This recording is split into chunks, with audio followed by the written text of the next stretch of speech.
Oh, listen to that. You can modulate the frequency. Of course. Oh, that's brilliant. Oh my God. That sounds so good. Wow. This video is made possible by the Signs of Life community on Patreon. Are you ready to take your ambient skills to the next level? Or maybe you're just starting out and looking for more tutorials for the absolute beginner? On Patreon, you'll not only find tons of exclusive tutorials and presets, but you'll also find videos on specific topics such as mixing, compression, arrangements, ambient textures and layering, and so much more. If presets and samples are your thing, you'll also find over 70 Patreon exclusive preset packs, as well as exclusive construction kits complete with MIDI files so you can get a head start on your next track. And finally, if you want personal one-on-one instruction for ambient, sound design, and music production, check out the Ambient coaching tier. I've already changed the lives of hundreds of clients, and I know I can do the same for you. So what are you waiting for? Sign up today and join us. Link is down below in the description.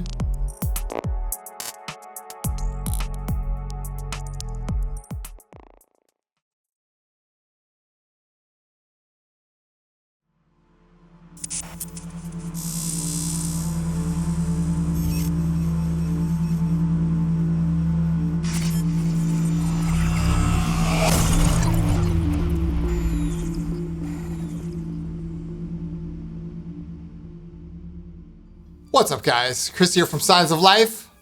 Welcome back and welcome to another Signs of Life video.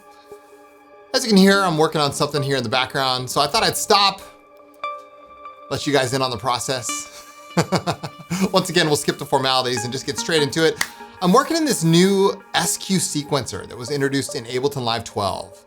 And there's not much documentation on it, but I found a new way to use it that I thought you might find interesting, so here we are.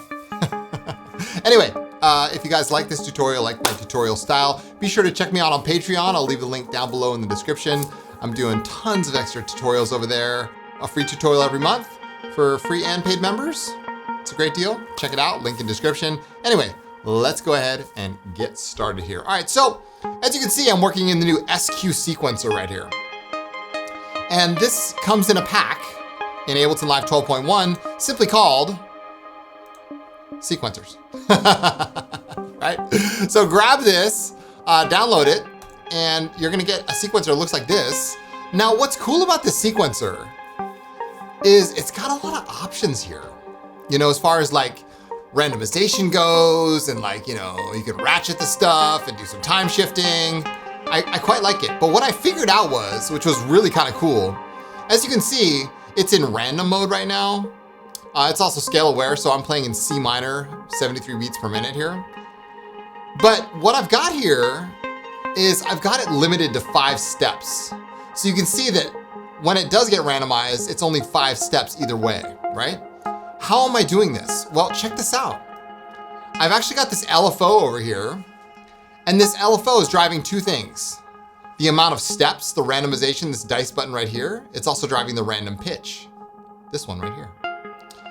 But what I figured out that was so amazing was I realized that an LFO can act as a trigger, much like you would make in VCV Rack, if the value goes over positive, right? So as you can see, when the value finally goes positive, one of 2 things happens. This random steps changes, like it just did there, and the random pitch changes.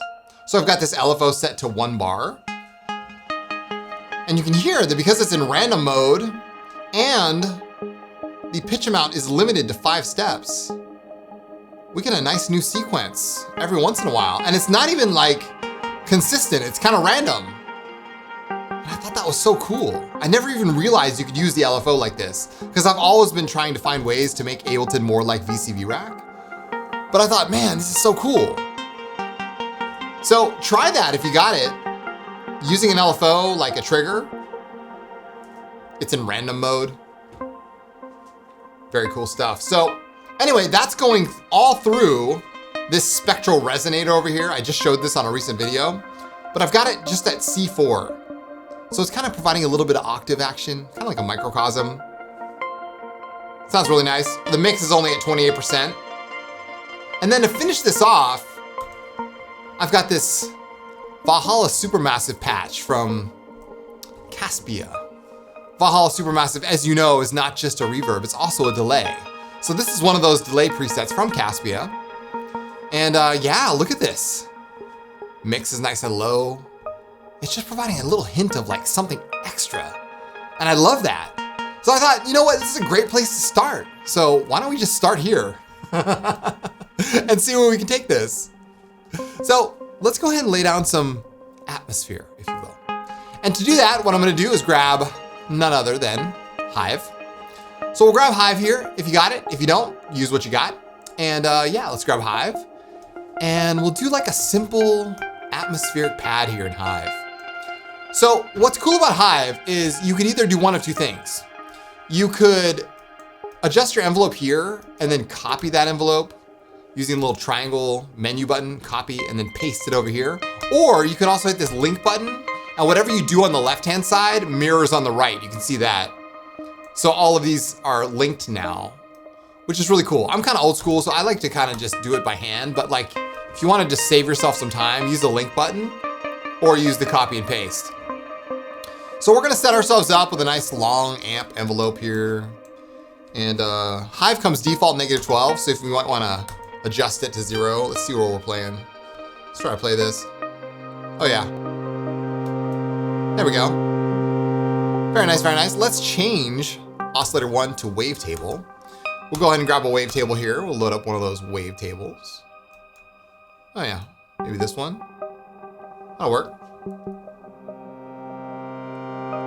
Now, sounds kind of dry, so let's add some unison to this by scrolling upwards.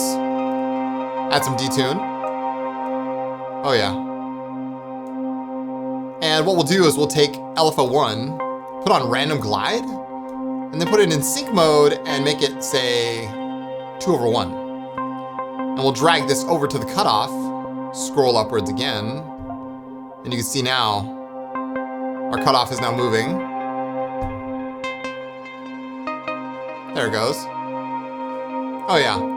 We'll also use that same LFO on the position. There we go. So now our wavetable is moving. Maybe adjust the initial cutoff position over here. Very nice, bipolar LFO. I like that. Sounds good. Okay, now let's do the same thing over on the left-hand side over here, or the right-hand side, my other left. And we'll change this to 12. And what we'll do, to make something happen in Hive, you've got to put it through the filter. So it doesn't make any sound until you add it through the filter. Okay? We'll add another wavetable here. Wavetable. We'll grab one of those chromatic 2 wavetables. Oh yeah. Very nice. Add some unison here. Add some detune. We'll use this LFO in sync mode and say 4/1. Move the position. Oh yeah. Very nice. I'm just using my mouse scroll wheel. That's what I mean by scroll up. You can use the mouse wheel on Hive. You can't do it on every synth, but I love the synths that you can do it. It makes it a lot easier. And we'll use this LFO here to control the filter cutoff. Very nice, very nice. Oh yeah.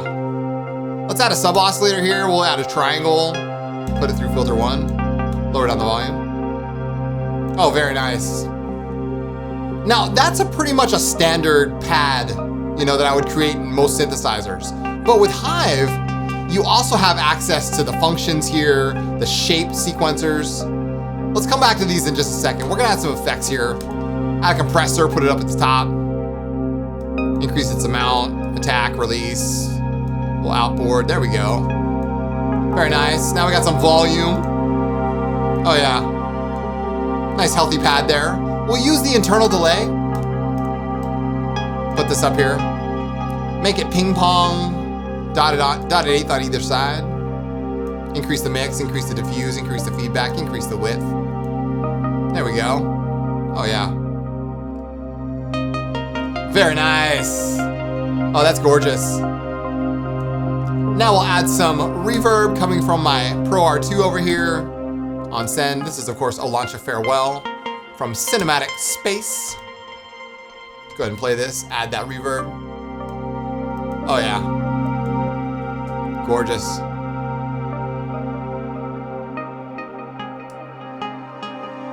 Oh yeah. So back to the shape sequencers and the function generators. What you can do here is you can use function 1 in this way. Let me show you. So if you look at the scope, a function generator is like another envelope that you got. So we can set its input to be LFO1 because that's going to be its like trigger, okay? And we'll increase the attack, increase the decay, and then we can set it to do something, modulate the cutoff right here, okay? So what's going to happen is every once in a while, LFO1 is going to trigger that function, and you're going to see it randomly hitting over here. I like that. Oh yeah, that's nice. Very nice. So it's in envelope mode. We can adjust its slope a little bit. Oh yeah, that's so cool.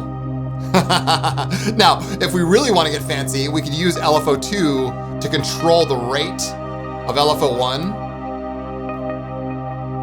So we're gonna get kind of a random point where that function is gonna trigger again. That might be really cool. Oh, there it goes again. Oh, very nice. I love the scope in Hive too. Oh my gosh, it's so great. It's so helpful. So that really feeds into our delay here. Because every once in a while, we're gonna get a nice hit of, you know, filter opening. Love that. We can also use the shape sequencers down here. What are the shape sequencers? Well, these are like random shapes that you can kind of program in, mess around with them, do some extra stuff, right? Add points, whatever. Let's put those all on lane 1, and we'll say time base 1/4. We'll put it in random order, and we'll use that on the second filter over here. Oh yeah. So now that's triggering our filter. We'll add some resonance to that. Oh my God. Oh, that sounds so good. So it's randomly choosing one of these shapes to mess with our filter. Oh my gosh, that's fantastic. All right, let's add some MIDI action here. Take it off, snap to grid. Add a nice long C note here, C2. Add this note right here. Oh my gosh, that sounds so great with the sequence. Wow, love that. Oh yeah, there we go. And we'll add this note right here and a C3. We'll leave that C3 all the way across. There we go. Let's restart the whole thing. Oh my gosh. Fantastic. So as you can see with Hive, oh man, let's put that through the scope as well. So you can see the shape sequencer is just randomly selecting different shapes here. And that's modulating our cutoff filter over here, which is giving us some really nice variation, especially with all those effects. So, I'm loving this. Oh man. But like, you know, the combination of certain things you could do natively inside the DAW and then right here in Hive, like, that's powerful. We're not done yet, but like, we're off to a great start. So, let's continue. All right, this is great. Let's rename this. This is gonna be our Hive pad. Love that. Oh yeah, that's great. We'll add some extra delay here. Sweet. Okay, now let's add a bass to really give this a foundation here. Okay, got to. Now, you guys have seen me do it in Myth, you see me do it in Vital, you see me do it with Serum, everywhere. Let's use Phase Plant here. Because Phase Plant is just such a great synthesizer for doing something like this, all right? So let's use Phase Plant. And what I'm gonna do is I'm gonna grab, say, an analog, and we'll put a filter right in the middle here, okay? And we will change the slope to ×2, which is 24. And what we'll do is add some unison here, increase the spread all the way up, adjust the detune. We'll play a nice low C note. Oh yeah. Oh yeah. Very nice. So there's our bass note, all right? And we can do a lot with this, all right? We can modulate this filter. Let's come down here to the modulator section. We'll use a random. We'll smooth out that random all the way. And we'll slow it down a little bit. Oh my God. That Hive pad behind me just sounds so good. All right, we'll modulate the cutoff here. Stay focused now. There we go. So we're modulating our cutoff position with this random. Oh my gosh, that sounds great. Love that. Now let's take a second oscillator here, make this a wavetable, and we'll choose something from the default, you know, pack here. Let's choose one of these growls. How about that? Let's say we'll go with gross. Maybe. Or, yeah, let's go with that one. How about zone? Ooh, zone looks cool. Yeah, let's go with zone. All right. What's happening here? We'll add a filter on it. Increase it to ×2 for the slope. Oh, yeah. Oh, listen to that. Oh my gosh. Oh, I love that. I love that. What we'll do is we'll take a second random and we'll make it a bit faster, smooth it out all the way, and we'll use that on the frame position here. Very nice. We'll also use that on the filter as well. Let's use that on the filter. Oh yeah, listen to that. Oh, so you get that hint of growling right there. Oh my gosh, so good. So good. I like it. I like it. All right, let's add some effects here. What I'm gonna do is add a compressor, of course. Lower the threshold down, increase the ratio to 4/1. And we'll keep it as it is, okay? And what I'm gonna do is I'm actually gonna add a bit crusher here, all right? And what you can do is kind of lower the mix down. We play with these bits. Oh yeah, we can use one of those randoms on the bits. Oh my gosh, can you modulate this? Oh, you can. Oh, you can. Oh, listen to that. You can modulate the frequency. Of course. Oh, that's brilliant. Oh my God. That sounds so good. Wow. Let's add a dual delay here.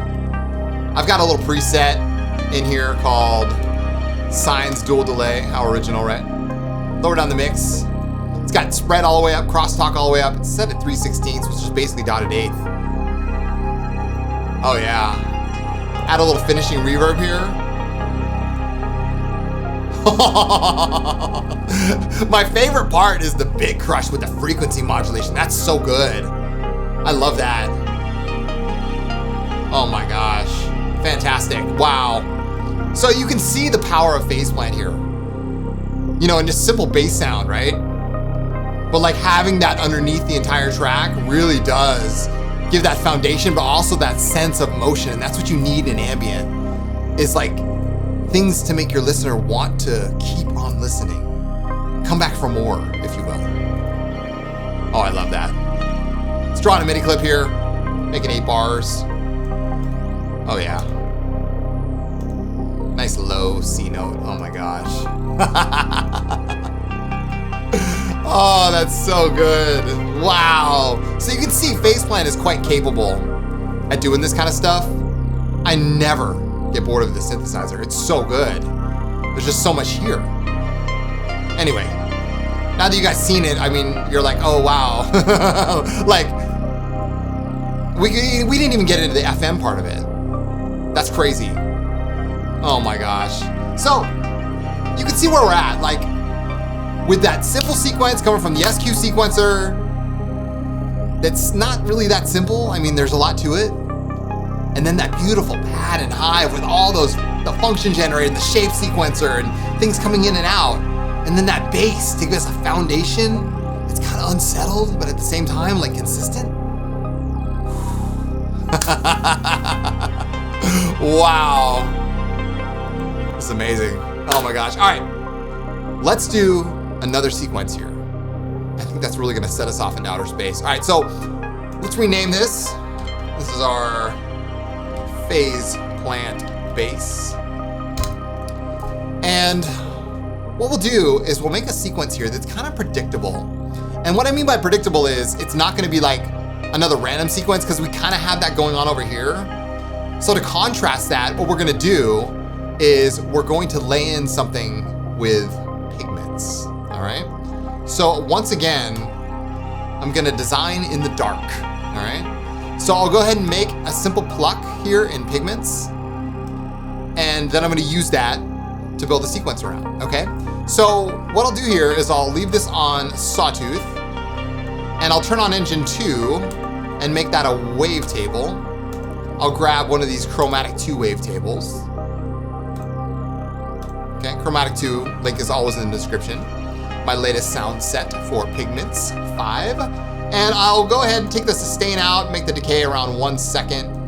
Take another envelope and make the decay around 300 milliseconds. And I'll use that on, of course, the cutoff filter. Okay. And I'll also use that on the position slider up here. And what else can I do? I can add LFO here. We'll make the LFO free running. Straight only.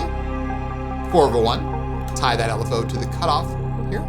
Make it unipolar, actually. I like unipolar when we're doing the LFO stuff because I can see where the bottom is and where the top is. That's nice. And what we're gonna do is we're gonna use little different destinations here, but once we finally get our sequence in, all right? So we'll leave it there for now. And let's go and add Stepic. Of course, gotta add Stepic, right? At least one in every track, right? And what we'll do here is we'll take Stepic and we'll put it on C, natural minor. And we will put it on, say, 1/8. And we're gonna put on 8 steps, okay? And what I mean by predictable is this. So we're gonna add a couple notes here just to kind of set things in motion, right? Add 2 octaves, randomize that. And this is good, I like this, okay? Maybe add a skip step here and one that's connected. That's cool. We'll randomize this, and finally we'll add some velocity and randomize that, all right? But before we even hit play, what we're gonna do is we're going to, I randomize the velocity as well. What I'm gonna do is come back over to Pigments, and I'm actually gonna add velocity to a couple destinations. I wanna add velocity to the fold mod. I'll add it to the pulse width modulation, right? So like when it hits, so when velocity hits, it's gonna separate out that waveform in like a pulse width modulation. Maybe the pulse width mod as well. And we'll add some effects here. Let's go ahead and add none. Add a multi-band compressor, take the attack down, take the release down, take the highs down a little bit, maybe move them up to around 5,000 hertz, take the lows out. There we go. So we got our little multi-band in there. Maybe we can add, say, Bit Crusher, add some down sample, make velocity affect that down sample, and turn up the dry wet to like 20%. So what's gonna happen is velocity is going to trigger that down sample, but it's gonna do it randomly, again, because we set it up in Stepic, remember? It's gonna trigger the pulse width, the fold. Velocity is king. I mean, if you really want to get granular with this stuff. And then of course, velocity is gonna affect the cutoff filter ever so slightly. Love that. I think we're in business here, and I'm gonna add some delay coming from my dual dotted 8th note delay. Of course, I gotta show that. This is my dual dotted 8th note delay coming from Valhalla Delay. I'll add my reverb. I'll put it through the synth bus. And yeah, you guys ready? How did I do? What's my score? Let's find out.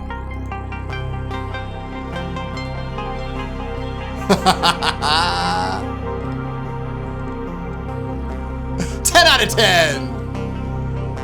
Listen to that. Oh my gosh. That's so good. I love that. Add some more delay. Oh yeah. Yes. That's so cool. So like, you can hear that like, it's different every single time because velocity is going to what? How many destinations? 1, 2, 3, 4, 5, right? 5 different destinations here. And because it's randomized in Stepic, you really get that feeling like nothing is ever the same. That's gorgeous. Oh my gosh. Wow. Wow. I love it. That is so cool. Oh my gosh. Let's go back here. There we go. Yes. We got there in the end. So, as you can see, like 4 separate elements, starting with that SQ sequencer, right? Going through Hive, little pluck action, simple, right? Then Hive with the pad, oh my God. So many different things happening. And then Phase Plant, oh, killing it with the bass. That subtle growl underneath it, you can hear it. And then rounding it all off with Stepic and Pigments, like, this is the kind of thing I'm truly passionate about because, you know, I didn't even mention this is just a simple, you know, pluck and Hive, right? If you guys can start to embody some of these techniques and really start implementing, it doesn't matter if you have Hive or Phase Plant or not. It doesn't even matter if you use Ableton. But if you can start to understand how I'm making these decisions, then you can start to incorporate that into your sound and find out what that sound is and bring out the best music that you possibly can. And that's what I'm here to help you do. So if you want to learn more and you want to just go deeper into your process, please check out my Patreon. Join me over there. I do tutorials like this every single week for both free and paid. And it's a really great resource for you guys. I've been doing it since 2021 and there's so much there for you. So I highly encourage you guys to go check it out. I also do one-on-one ambient coaching. So if you want to take your skills to the next level and you need that personal touch, I'm here for you. So link is down below in the description for that. And yeah, wow. What an awesome track here today. I'm gonna come on and say goodbye. You guys have been great. Thank you guys so much for watching. I truly appreciate it. I look forward to hearing from you guys down below in the comments. I love reading from you guys and yeah, I'll see you down there and take good care, have fun. You know, enjoy the process. And as always, keep your heads in the clouds and your feet planted firmly on the ground. My name is Chris from Signs of Life and we'll see you guys in the next video.